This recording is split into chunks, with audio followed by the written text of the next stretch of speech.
किसी गांव में एक बूढ़ा व्यक्ति अपने बेटे और बहू के साथ रहता था। परिवार सुखी संपन्न था। किसी तरह की कोई परेशानी नहीं थी। बूढ़ा बाप, जो किसी समय अच्छा खासा नौजवान था, आज बुढ़ापे से हार गया था। चलते समय लड़खड़ाता था। लाठी की जरूरत पड़ने लगी। चेहरा झुर्रियों से भर चुका था। बस अपना जीवन किसी तरह व्यतीत कर रहा था।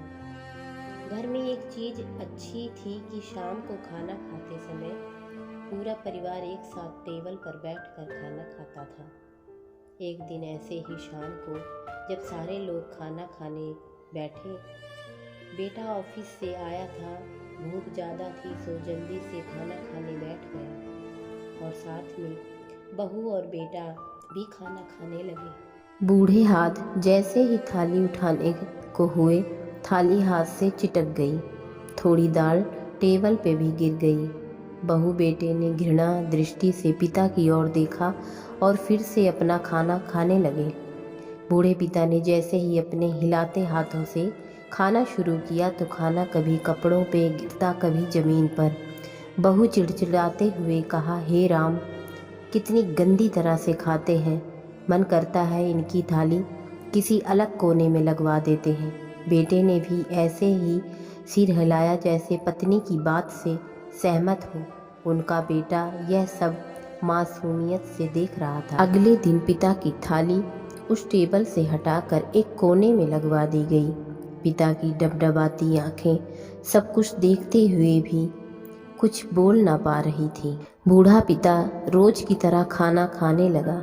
खाना कभी इधर गिरता, कभी उधर। छोटा बच्चा अपना खाना छोड़कर लगातार अपने दादा की तरफ देख रहा था। माँ ने पूछा, क्या हुआ बेटे, तुम दादाजी की तरफ क्यों देख रहे हो और खाना क्यों नहीं खा रहे हो? बच्चा बड़ी मासूमियत से बोला, मैं माँ सीख रहा हूँ कि वृद्धों के साथ कैसा व्यवहार करना चाहिए। जब मैं बड़ा हो जाऊँगा और आप लोग बूढ़े हो जाओगे तो मैं भी आपको इसी तरह कोने में खाना खिलाया करूँगा। बच्चे के मुंह से ऐसे सुनते ही बेटे और बहू दोनों कांप उठे। शायद बच्चे की बात उनके मन में बैठ गई थी, क्योंकि बच्चे ने मासूमियत के साथ एक बहुत बड़ा सबक दोनों लोगों को दिया था।